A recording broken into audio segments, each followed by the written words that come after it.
So para tumaas yan, para tayo ay dumanda, dumwapo, kailangan natin ng tulog. Okay? O, 5 lang yun ha. Una, ang tulog, ang pahinga ay laki. Pangalawa, ito ay panino. Pangatlo, ito ay lusog. Pang-apat, ito ay lakas. At pang-5, ito ay Yang simpleng tulog, yan ay libre na bigay ng Diyos sa atin. At mayroong isang araw na ipinagkaloob ang Diyos sa atin bilang Seventh-day Adventist.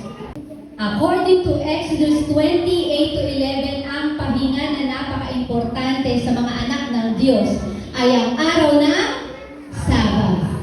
Titingnan ninyo sa social media o sa newspaper, ang may pinakamahabang buhay na nabubuhay ay Seventh-day Adventist kasi sila ay nagpapahinga ng araw ng Sabado.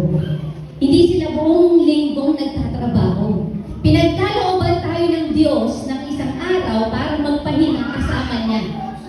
Walang ibang gagawin kundi maglilingkod sa Panginoon at gagawin banal ang araw ng Sabado para ikaw ay mag-heal. Ano man yung sakit na meron ka sa katawan, sa pag-iisip, pag may Sabat tayo, gagaling tayo. Amen?